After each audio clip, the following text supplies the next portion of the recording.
waaw salaamaaleykum ndaw si lii muy filmer ci zone captage métti na lool wax dëgg yàlla métti na lool te am na ñu bare ndakaaru ñi ngi dund du mel nii wala lu ko raw almadi gi rek ñëpp defoon fa la milliardaires yeeg VIP ñi ñu tuddee VIP dëkk mara détaillé wane nañ ko na mu mel jéggi na dayu boo demee Kër Massar waxi nopp boo demee Yëmbal waxi nopp jëm Tëngéej c'est pareil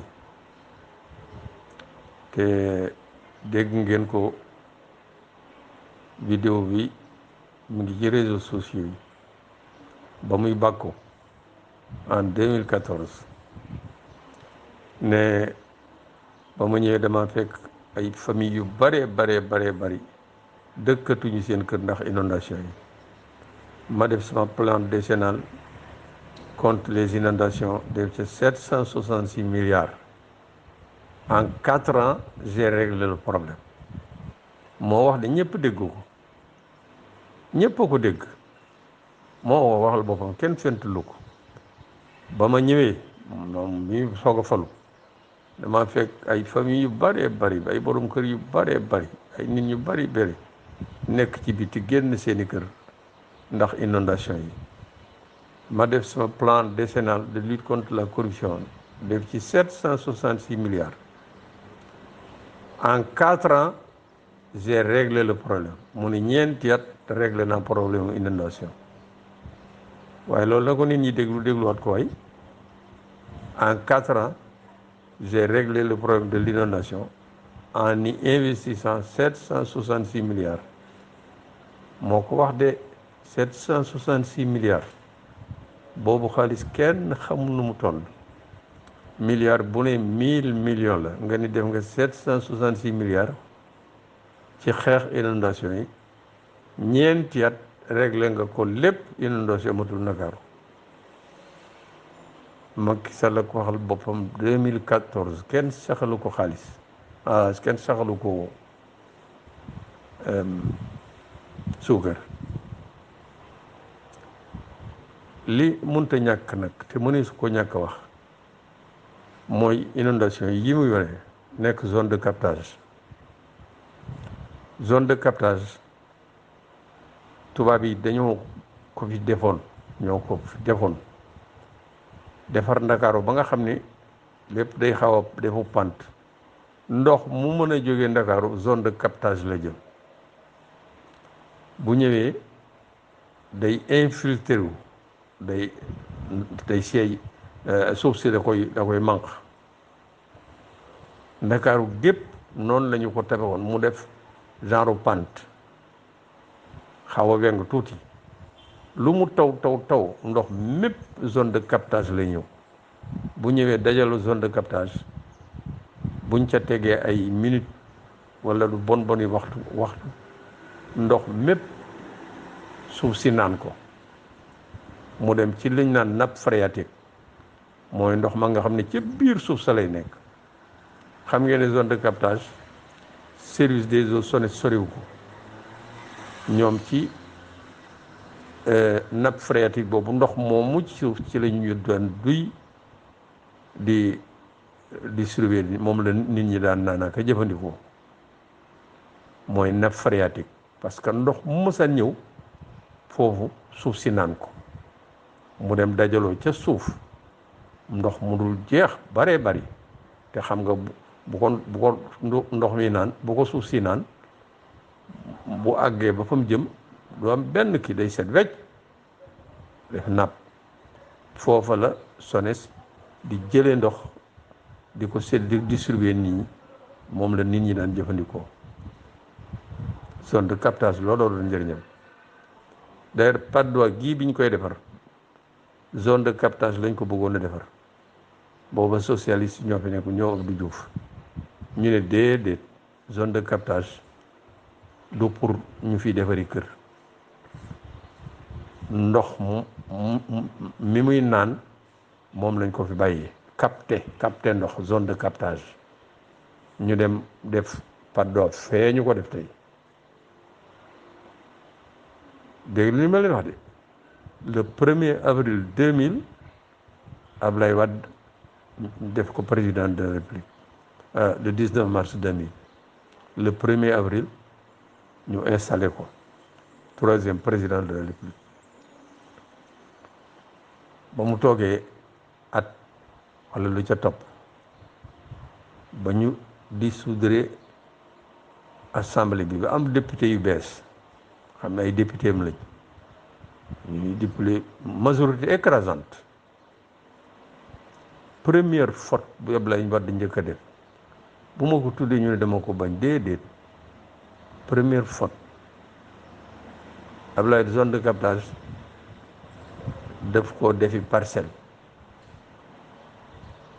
député assemblée nationale député bu ne mu jox la parcelle boobu am na ñu bari attiré nañ attention monsieur le président fii falewul kenn député bu ne parcelle gouvernement ministre bu ne parcelle waa këram ku ne parcelle zone de captage ba ñu ko commencé tabax at man ñu tabax ba tabax xam ne fi ndox mi daataan jaar ñépp gis nañ na mu mujjee at ma mu tawee dëgg ndox ma ñëw mun fu mu jaar ndox ma dafa autoroute xam ngeen autoroute moo longé zone de captage autoroute ndox ma daa bari ba jéggi autoroute quartier boobu jàkkaarloo ak zone de captage ñu naan ko cité Bellevue je crois te taq ak Mariste ndox ma daa bari ba jéggi autoroute muru cité Bellevue boobu ngeen doon gis ku romb autoroute ndox ma daa bari doole ba da koo daaneel cité Bellevue toog nañu ay fan ay bateau ay gaal yu ndaw la ñuy déplacé woo ndaxum ndox looloo doon première faute Abdoulaye Wade looloo ko indi waaye zone de captage bi bu ñu ko bàyyoon noona mën nañoon sam sax lotissé ko def place plus tard am na foo xam ne ñu def hôpital am na foo xam ne ñu def école am na ñoo xam ne waaye dañ koy aménager ba bàyyi fa nga xam ne ndox ma fa la daan jaar waaye lépp la joxe loolu mooy première faute Abdoulaye Wade ci ni mu def sunu suuf si la yàlla xam na ko foire bee am na beneen réserve foncière bu takkoo woon ak foire maanaam suuf soo xam ni parti socialiste dañ ñu koo fee bàyyi loon nar faa defi école nar faa defi nangam nar faa defi ay place publique nar faa defi nangam Abdoulaye Wade ba mu defee lii ci zone de captage mu dem foofee ca la taqaloog foire de Dakar daggati lépp joxe ñu tabax lépp. Première faute mooy zone de captage réserve boobu nam ko def. Deuxième faute mooy réserve foncière suuf si nu parti socialiste bàyyee woon te mu taqoog foire wax na ne la fa xew noonu it noonu la def dikk jox koy ñoñam ñoo xam ne ñi ku ca nekk am nga ci loo jàpp am nañ ñaari kër am nañ ñetti kër am nañ nangami kër te il faut ma tudd leen ay inspecteur des impôts inspecteur du trésor inspecteur des douanes magistrat ay chef religieux et cetera ñu mën seen bopp rek ak waa këram mu séddaleeti leen suuf su yaatu su nekkoon foofu ñu tabax ko xam nga buñ koy kii du ñu bàyyi sax mbedd yu bari duñ bàyyi place publique du ñu bàyyi fu ñu def école lépp tabax ba ñu tabaxee loolu àddiya ca topp ba mu tawee gis ngeen foire na mu daan inondé dafa jéggi dayo béréb yooyu dañoo mujj comme ñoom ñooy borom barke ba dëkk fexe ba def fay canalisation ba léegi wàññi nañu inondation yi foofu. Troisième réserve foncière suuf sunu parti socialiste bàyyee dama koy wax loo leen mën a sikk parti socialiste amoon nañ xalaat yu la rafet xam ne Sénégal yemul ci benn bis moomuñu Sénégal yemul ci benn bis ma kër góor gi si li ñu naan cité kër góor gi tey àll bu yaatoo fa nekkoon ak garab tubarkalla bu ñu ko defoon nañ ko waroon a defee lotissé ko aménagé ko fii nekk ay kër fii ñu bàyyil fi place pour infrastructure hôpital fële pour école fële pour nangam fële place publique fii stade fu bu gone yi footballé fee fu ñuy basketé nangam et cetera plan fii ko ba mu baax ak ki mbedd yu raf yu ñu mën a defaree garab nañ ko xalaate woon déedéet daa ñëw moom daggate ko complètement joxe lépp ñu tabax lépp ba mu tawee ndox moom fu mu jaar fii gis ngeen ni kër góor gi mel jaar naa fa bërki démb traversé ko yéeg jëm fu mel ne rajo Sud boo fa jaaree da ngay waaru ci yàlla lépp tabax rek gis ngeen ni mu def diggante aéroport ak Wokam foofu àll bi fi nekkoon mardi lépp xajoon na fi gouvernement responsable bu fi nekkoon ñu aménagé ko def ko mais nëga nii yi ngeen fii de maanaam dégg ngeen il faut nga tudd tur ku wet ga féete sow Cheikh Amar la ko jox li ci topp mu jox ko Mbacke Faye la féete penku ñii ma leen wax ñoo séddoo réserve foncière ba ca gannaaw foire les mêmes ñoo séddoo waat loolu inspecteur des impôts inspecteur du trésor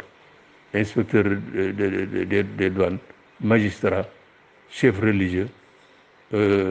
officiers généraux officiers supérieurs et cetera dama ne li nekk diggante aéroport de Yoff ak Wokam àll bi nekkoon foofu mur aéroport ba sax dañ ko pousse pour terrain bi gën a yaatu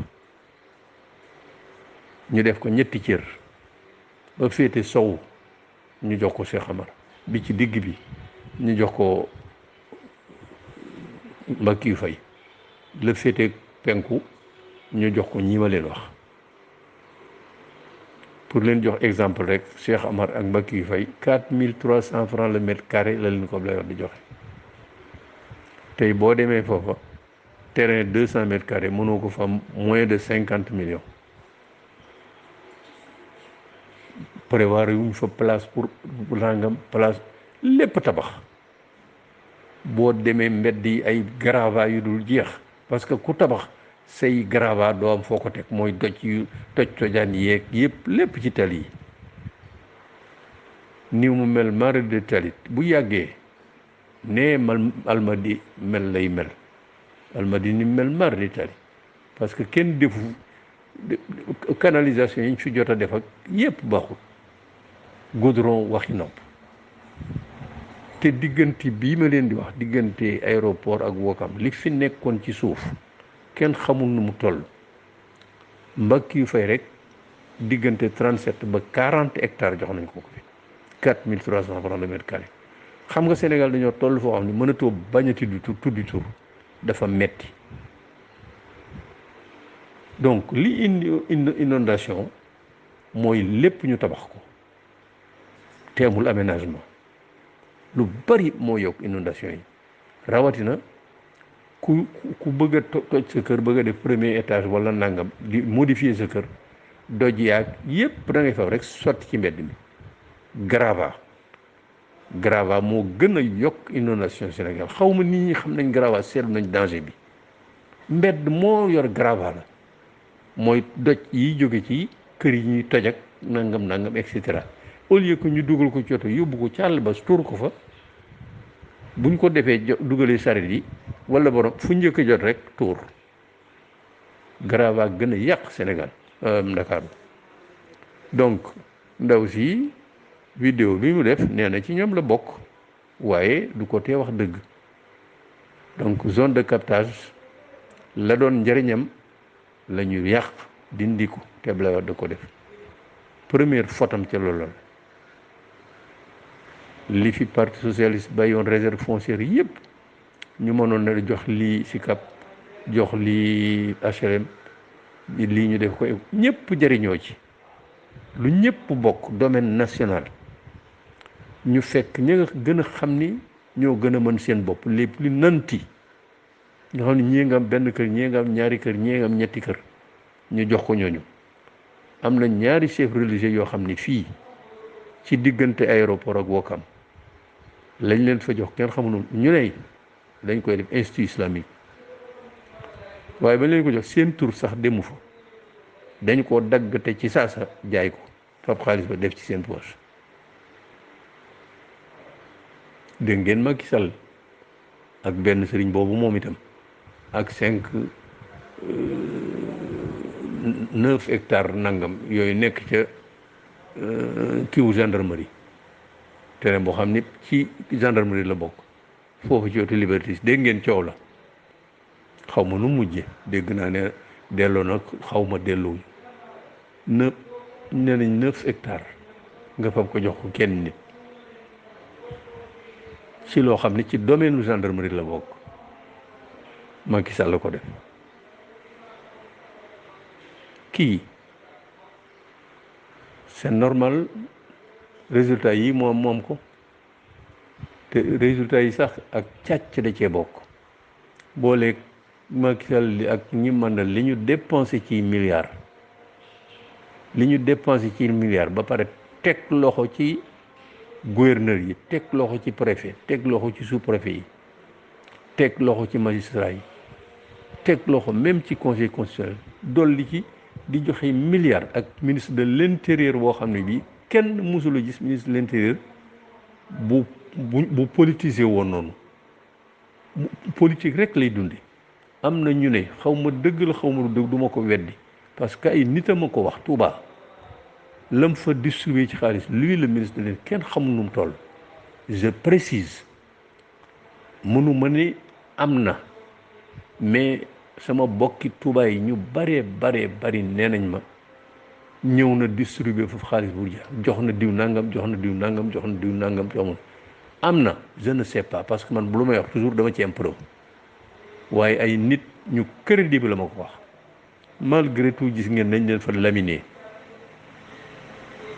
pour la première fois gouvernement def élection législative amul majorité écrasante malgré lii ñu def ma wax leen ko càcc ge la xew Podor ak Matam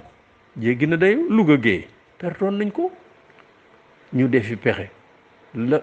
Matam ak Podor la fa dañoo waroon a annuler élection yi dégg ngeen lépp la fa xew teewul mais opposition boo leen ñoom ñëpp 83 la ñoom 82 voilà ñii naan waaw du jëriñ dara parce que waa wallu maanaam waa PDS dana leen jël benn par benn ku mel ni Pape Diop it aussi dana ko jël nangam na même bu dee loola na jël foofu fukk am majorité ñooñee bu fekkente ni bii am nañu ñàkk ngor gu toll ni defu coalition ànd ak Yewwi ñu wër Sénégal def opposition contre Macky Sall gagné am nangami député mu waxtaan ak ñoom yow dinaa la def vice président yow dinaa la def nangam yow dinaa la jël ca fukk ñaar ñett ñeent bu fukk ñu ñàkk ngor la ñuy doon ñoo xam ne kenn dootu leen respecté ñu fekki Macky Sall nañ ko def mais Sénégal dañ leen di gën a jéppi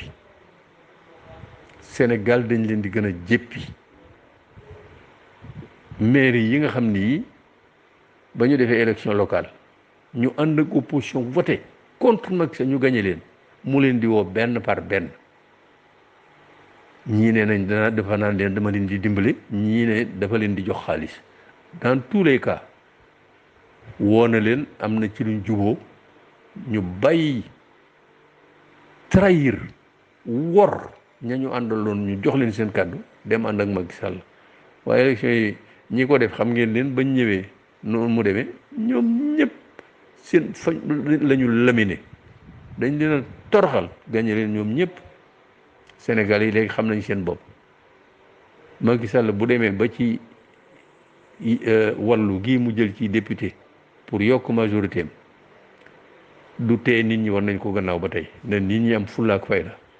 kuy ànd ak da ngay ànd ak gor kuy ànd ak nit da ngay am gor koo xam ne da ngaa digleeg say nawle ba ngeen dem ba pare wax nit ñi jox la seen kàddu jox la seen kóolute nga daw ca kan nga ne woon moom ngay xeex àndaat ak moom loolu ñàkk ngor ñàkk jom la ku mel noonu kenn warut ànd ak moom ak ki koy recevoir amuñu jom amuñu ngor kuy ànd da ngay ànd ak borom jom da ngay ànd ak borom ngor da ngay ànd koo xam ne am na lu muy rus waaye koo xam ne kii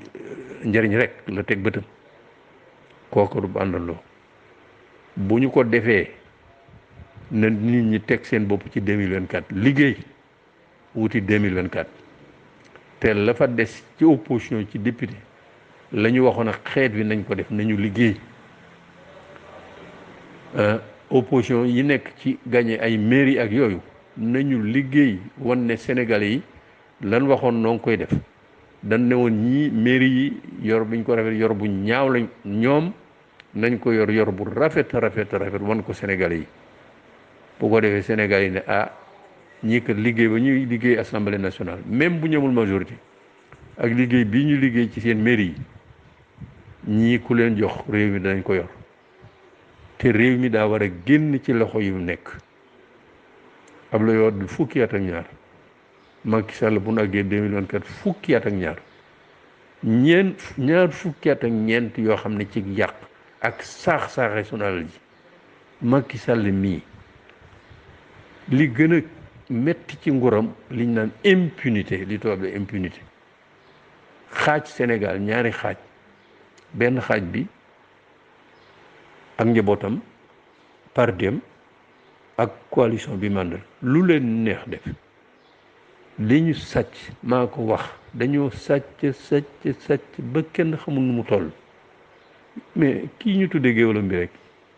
gis ngeen ko ñu koy sàcc ay 890 millions bu njëkk bi 250 millions police amul kii sax woo ko ne ko yow fii xaalis foo ko jëlee ak xaalis bi lu muy def sa kër ndax yaa ngi fay impôt waaye nee nañ dañoo jàpp sàcc ba doyut am na ñoo xam ne seeni rapport of nag ma nga ak fanweeri rapport juróom yu tegee ci table procureur kenn lalu ko te wallaay la ñu def jéggi na dayoo table président de la ca nekk ay fukki rapport inspection générale d'État ak cour des comptes ñoo xam ne dañoo duut baaraam ay góor ak jigéen yi ko wër ñii ñu ne sàcc nañ 9 milliards ñii ñu ne sàcc mu ne teg naa ci sama conc ak nommé n'importe qui li mu am ci ministre ki ministre conseiller ministre d'État chargé de mission ambassadeur itinérant boo demee ci ambassade yi dafa fees dell ak i militant APR ñoo xam ni lu ñu réere bi sax xamuñu ko waaw ñaar fukki at ak ñeent xalaataat 2024 ñu ne dañuy juboo indi ku mel ni Karim Wade waaw Karim Wade boo ko tegee doom yi Abdoulaye Wade waa après boo dindee doom yi Abdoulaye Wade ja teg ko Karim Wade lan lañ koy defee candidat ba muy nekk président de la République xanaa dañoo fàtte la mu def annonce yi agence nationale pour l'organisation de la conférence islamique ba nga xam ne moo ko Abdoulaye Baldé ñoo ko yoroon nit ñi dañoo fàtte loolu rapport inspection générale juillet 2013 buñ ko jàngee xam li ñu def ba mu nekkee ministre du ciel et de la terre la mu def kenn mënu ko mara d'Italie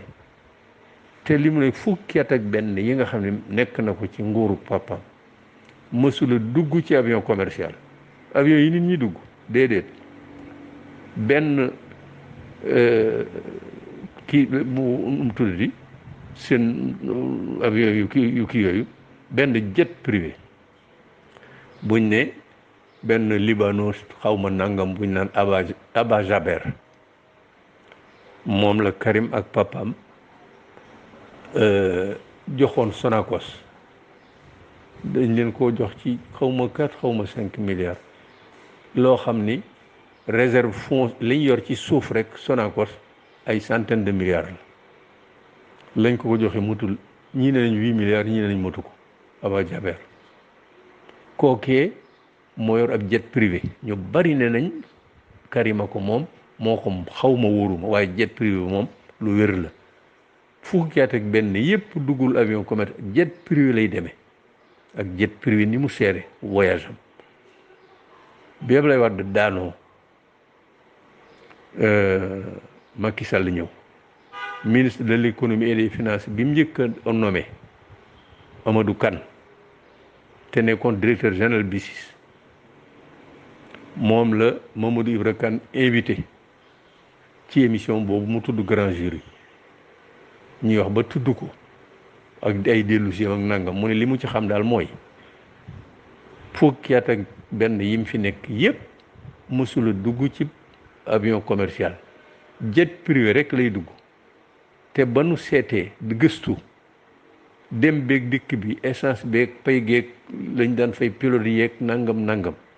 ba ñu seetee dikkal na trésor public 12 milliards de francs dem ak geeg dikkam gi te waroon a dugg ci avion commercial comme moromi de ministre comme moromi nangam fukki milliards ak ñaar la mu def caanu si nag aw ma jot wax ko fii waaye bu le moment venu danaa ci defu vidéo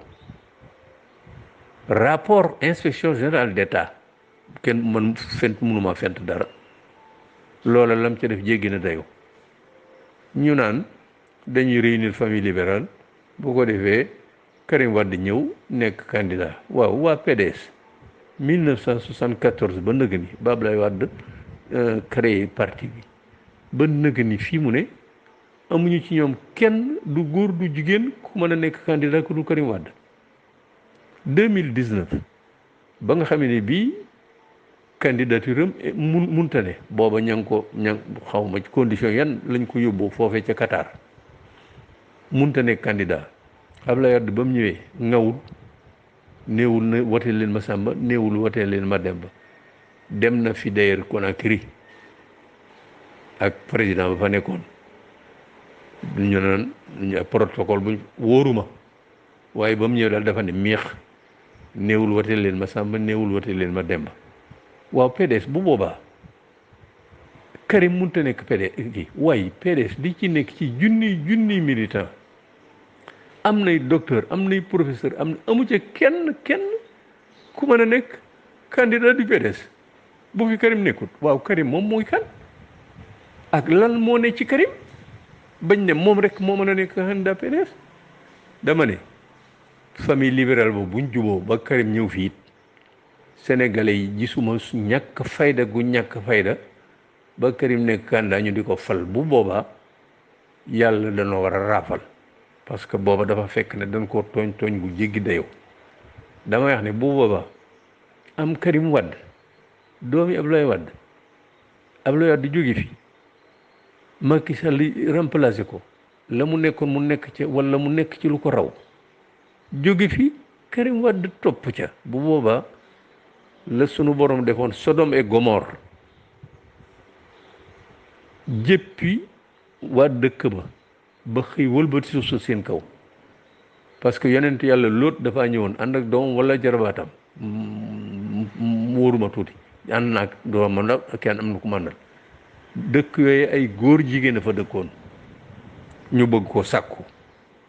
mun leen jigéen ñee fi nekk xanaa yàlla jéppi leen ba wëlbati suuf sa seen kanam raafal ñaari dëkk ya Sodome et Gomorrhe bu nu demoon ba sunu xel dem ci gannaaw Abdoulaye Wade gannaaw Macky Sall ñu ne Karim Wade mooy nekk président bu boobaa na yàlla defoon Sodome et Gomorrhe la war a def Sénégal maa ngi leen di baloo wax